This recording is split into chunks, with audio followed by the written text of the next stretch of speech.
કૃષ્ણ અર્જુનને એવું કહે છે, તું કરતા વો હે જો મેં ચાહતા હું. પણ તને અંદરથી એવું લાગે છે કે હું એ કરું છું જે હું ઈચ્છું છું.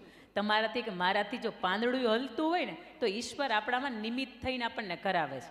આપણાથી જે પણ કર્મ થાય છે ને ઈશ્વર આપણી પાસેથી કરાવે છે. પણ આવો ને ક્યારેક આપણા ગમતું પણ બને, આપણી સાથે આપણું ન ગમતું પણ બને. આપણા પ્લાન જે દિવસે ચોપટ થઈ જાય ને તે દિવસે સમજવું કે ઈશ્વરે એનો પ્લાન છે ને આપણા માટે શ્રેષ્ઠ પ્લાન ઘડી રાખ્યો છે. ડૉક્ટર એપીજે અબ્દુલ કલામ હતા ને, પોતે દહેરાદૂનની અંદર ગયા કારણ કે પોતાને ઇન્ડિયન એરફોર્સની અંદર જવું હતું. ઇન્ટરવ્યૂ આવ્યા, પોતાનો 9મો નંબર હતો, 8 વ્યક્તિઓનું સિલેક્શન થયું. ત્યાંથી વિલા મોઢે પરત ફર્યા કે મારે પ્લાન હતો, મારો વિચાર હતો, મારું સ્વપ્ન હતું કે મારે મિસાઇલ મેન તરીકે જવું હતું, મારે નેવીની અંદર જવું હતું, પણ એકેની અંદર સિલેક્શન ન થયું. પોતે ફરીથી પોતાનું જે કાર્યક્ષેત્રો અંદર લગ્ન રાખીને કામ કરવા મળ્યા. અને જ્યારે પોતે રાષ્ટ્રપતિ બન્યા ને ત્યારે ઇન્ડિયનના 3 પાંખના વડા જ્યારે એને સેલ્યુટ કરવા આવ્યા ને ત્યારે એને અંદરથી સમજાણું કે ભગવાને જે તે સમયમાં મારું એડમિશન કે મારું સિલેક્શન નહોતું થવા દીધું ને એનું કારણ એ હતું કે આજે 3 પાંખના મુખ્ય વડા હતા ને એને મને સલામ કરવાની હતી. ઈશ્વર ઘણી વખત તમારું ગમતું પણ થવા દે અને તમારું ન ગમતું પણ થવા દે, પણ જ્યારે જ્યારે ન ગમતું થાય ને ત્યારે ઈશ્વરની અંદર શ્રદ્ધા રાખજો. એણે જે કર્યું છે ને એ શ્રેષ્ઠ જ કર્યું છે. એફ પછી આવશે એચ. સરસ મજાની કિરીટભાઈએ વાત કરી કે એચ એટલે હેબિટ્સ, તમારી આદત. તમે તમારી આદતો બદલી શકો ને તો જીવન બદલાય. જીવન આપોઆપ ન બદલાય, પણ એને શરૂઆત તમારે આદતથી કરવી પડે. તમને ખબર છે કે તમારી આદત અમુક ખરાબ આદત છે કે જે તમને રોજ નડે છે. બોલો હા કે ના? અમુક આદતો એવી છે કે આપણને કોઈ ગમે એટલે ટોકે ને ભાઈ અમારામાં કઈ ફેર જ ન પડે. હા, ગમતી વાત એ છે કે તમે જે સત્ય છો ને એ સ્વીકારો છો. સમૂહમાં સત્ય સ્વીકારવું ને બહુ છપ્પરની છાતી હોય ને તો કામનું છે. અમુક આદતો એવી છે બેટા કે તમને ખબર છે એ નડે છે. અમુક આદતો એવી છે કે જે સતત તમને કોઈ ટોકે છે, સતત કોઈ રોકે છે, છતાંય આપણે સુધારો લાવતા નથી. આવો આ વાર્ષિક ઉત્સવની સરસ મજાની સવાર, એના માધ્યમથી આપણે બીજો સંકલ્પ એ કરીએ કે મારી અંદર અમુક ખરાબ આદતો છે કે જેને સુધારવાની મારી જવાબદારીમાં આવે છે. તમને કોઈક જાહેરમાં કહી દે કે એ બેન નખ ચાઈમાં, કેવું લાગે? ઝટકો કેવો લાગે ભાઈ? એની કરતાં તમને નખ ચાવવાની આદત, આ તો અમુક આદતની વાત છે, પણ જે આદતો એવી છે કે જે તમને રૂટીન લાઈફમાં નડે છે, તો આવો એ આદતને સુધારવાનો પ્રયત્ન આપણે આજથી કરીએ. એ જ પછી આવશે આઈડેન્ટિફાય વોટ યુ કેન. તમે ઓળખો તમે શું કરી શકો છો. અરુણિમા સિન્હા કે જેનો પગ કપાઈ જાય, ડૉક્ટરે એવું કે તમે ચાલી નહીં શકો, અને બેડ ઉપર સૂતા સૂતા અરુણિમા સિન્હા નક્કી કરે છે 8,848 મીટર ઊંચો માઉન્ટ એવરેસ્ટને ચડવો છે. ડૉક્ટર એવું કહે છે તમે ચાલી નહીં શકો, એના માટે તમારા કોકના સહારાની જરૂર પડશે. પગ તમારો કપાઈ ગયો છે, અને આવા સમયે પોતાની જાતને ઓળખે છે. Identify what you can. તમે શું કરી શકો, આ એક વખત તમારી જાતથી ઓળખો અને પોતે નક્કી કરે છે કે એનાથી થાય કેમ નહીં. બીજું, તમે 1.5-2 વર્ષ પહેલાં દ્રૌપદી મુર્મુજીના હાથે જ્યારે અર્જુન એવોર્ડ અપાયો ત્યારે તમે રાજસ્થાનના શીતલ દેવીને જોયા હશે. આર્ચરીની અંદર પોતે પેરા ઓલિમ્પિકની અંદર ને ઓલિમ્પિકની અંદર ગોલ્ડ અને સિલ્વર મેડલ લઈને આવ્યા છે. તમે આને જોયા ને? એના બેનને હાથ નથી, એ પગથી નિશાન સાધે છે અને પગથી આર્ચરીની રમત રમે છે. કોઈ એને એવું નહીં કીધું હોય કે આતારથી નહીં થાય? કીધું જશે ને. જેસિકા કોક્સ વિદેશનું એક વ્યક્તિત્વ છે, એને પણ 2 હાથ નહીં, અને કોઈ તમને સમૂહમાં પૂછે કે તમારે મોટા થઈને શું બનવું છે, એટલે એ જેસિકા કોક્સ તમને એવું કહે કે મારે મોટા થઈને પાયલટ બનવું છે. કોઈ વ્યક્તિની મજાક ઉડાડે કે ભાઈ તારે હાથ તો છે ને, તું હું પાયલટ બનવાની. અને આખરે સાહેબ એનું વિચાર એટલો બધો મજબૂત હતો, પોતાનું લક્ષ્ય એટલું નક્કી હતું, અને એની સાથે સાથે પોતે પોતાની જાતને ઓળખી શકી હતી કે મારી અંદર પાયલટ બનવાની ક્ષમતા છે. અને જેસિકા કોક્સ 2 હાથ ન હોવા છતાંય અમેરિકન ગવર્મેન્ટ એને લાઇસન્સ આપે કે તમે પ્લેન ઉડાડી શકો ને આવી લાયકાત તમે ધરાવો છો, કારણ કે જે કામ હાથથી થાય ને એ કામ સેમ તમે પગથી કરો છો. તમારી અંદર ઓળખો સારું શું છે, તમારી અંદરથી ઓળખો કે તમે શું કરી શકો છો.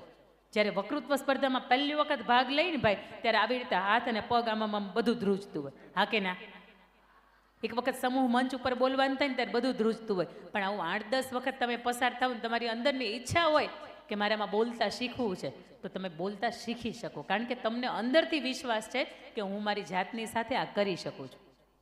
આ પછી આવશે જે justify what's good in you. તમને ભરત ભરતા આવડે છે? ભરત ભરતા આવડે ને? ઓકે, સાંકળી ટાંકો આવડતો હશે. એની સાથે સાથે તમને બટન તૂટી ગયું હોય તે સાંધતા આવડે? હૂક સાંધતા આવડે? અમારી શહેરની દીકરીઓને નથી આવડતું. એને મમ્મીની પાસે જાય એટલે મમ્મી આ પીળા કલરનું મારું કુર્તું છે ને એનું બટન તૂટી ગયું છે. આ બધું તમને આવડે છે એટલા માટે મા બાપ તરફથી તમને આ કેળવણી નાનપણથી મળી છે. કેટલામું ભણતા ત્યારથી બટન ટાંકતા આવડે છે? 5મું ભણતા ત્યારથી. રોટલા બનાવતા નહીં આવડતું હોય ને? તમારા મમ્મી હતા ને, તમારા મમ્મી એ 5મું ભણતા ને તે દિવસના રોટલા બનાવે છે. તમે આજે 10, 12, 15, 17 વર્ષના થયા ને તમે શીખ્યા છો, બહુ સારી વાત છે. અમારા સુરતની અંદર હજી કેટલાને લગ્ન થઈ જાય ને તો એ રોટલા ઘડતા આવડતું નથી, કારણ કે શીખ્યા જ નથી. અને શીખવા કરતાં એ કેળવણી નથી મળી. Justify what's good in you. તમારી અંદર સારું સારું શું છે? તમારી કોઈક બેનપણી હોય, તમારો કોઈક દુશ્મન હોય ને એને તમે પૂછો કે મારી અંદર ખરાબ શું છે, તમને લિસ્ટ આવશે. પણ તમારી અંદર સારું શું છે ને, આ વસ્તુની જાણકારી તમારી પોતાની પાસેથી જ તમને મળે. અને એક વખત એનું લિસ્ટ તો બનાવજો, તમને ખબર પડે કે મારી અંદર આટલી એટલી વસ્તુ સારી છે. જે પછી આવશે કે નોલેજ શેરિંગ. અહીંયાથી કેટલા એવા બેઠા છે કે એને લાઇબ્રેરીમાં જવાનું ખૂબ ગમે છે? હાથ ઊંચો કરજો ને. બીજા બધાય બીજા બધાય હાથ નીચે રાખજો. કેટલી દીકરીઓ એવી બેઠી છે કે રોજ ન્યૂઝપેપર વાંચે છે? આ બધાને યુપીએસસી તૈયારીની કરવાની શરૂઆત થઈ ગઈ. આપણે બાકીના બધાને એની ઓફિસમાં ધક્કા ખાશું ભાઈ. એ ડેપ્યુટી કલેક્ટર કે કલેક્ટર બનશે ને તો આપણે એની ઓફિસમાં જાશું, ધક્કો ખાશું, આપણી ફાઇલ લઈને કામ કઢાવવા માટે જાશું. નોલેજ શેરિંગ બહુ મહત્વની વાત છે. સમાજ વિદ્યાની અંદર 3જો કયો પાઠ આવતો તો મને યાદ નથી, સાહેબને યાદ નથી, અહીંયાથી બેઠેલા કોઈ પણ મહાનુભાવને યાદ નથી. પણ એની સાથે સાથે કઈ વાર્તા અમને અમારી જેવડા મોટા થયા પછીની વાત કરું. તમને તો આવડતું જ હોય ને, તમને ખબર જ હોય. ન ખબર પડે તો એક ધોકો મૂકવો જોઈએ તમને. 8મા ધોરણની અંદર ભણતા હોય, સમાજ વિદ્યામાં કયો 3જો પાઠ આવે, ન ખબર હોય તો ખીજાવું જ પડે ને તમને. કે નોલેજ શેરિંગ બહુ મહત્વની વાત છે કે તમે રોજ કંઈક ન્યૂઝપેપર વાંચો છો. હોસ્ટેલની અંદર તમારે એક રૂમની અંદર સંખ્યા કેટલી છે? ઓકે, અલગ અલગ ધોરણ, જેમ જેમ નાનું છે ને મોટું મોટું છે એવી રીતે અલગ અલગ. ઓકે, 5માંથી જો એકને શોખ હોય ને કે હું રોજ ન્યૂઝપેપર વાંચું છું, અને બીજી 4 બેનપણીઓ એવી છે કે રોજ ન્યૂઝપેપર વાંચે જ નહીં.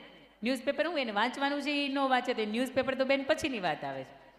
એક વ્યક્તિ ન્યૂઝપેપર વાંચે ને એટલે રોજ સવારમાં તમે બપોરે સાંજે જ્યારે જમવા બેસો ને ત્યારે ન્યૂઝપેપરમાં તમે શું વાંચ્યું ને એની ચર્ચા 2 કે 4 મિનિટ માટે કરવાની.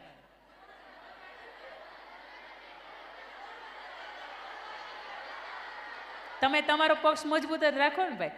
રૂમની અંદર ભેગા થાવ કે રૂમમાં ન થાવ. સમસ્યાનું સમાધાન તમારે ત્યાં વાત કરવાની કે રોજના ન્યૂઝપેપરમાં આવી વાતો આવે છે.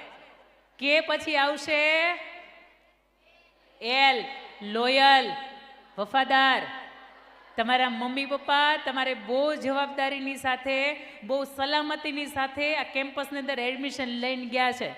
મને એમ થાય કે તમે તમારા સંસ્થા પ્રત્યે, અથવા તો તમે તમારા શિક્ષકો પ્રત્યે, અથવા તો તમે તમારા માતા પિતા પ્રત્યે વફાદાર ન રહ્યો તો તમારે વફાદારી કોને બતાવવી છે?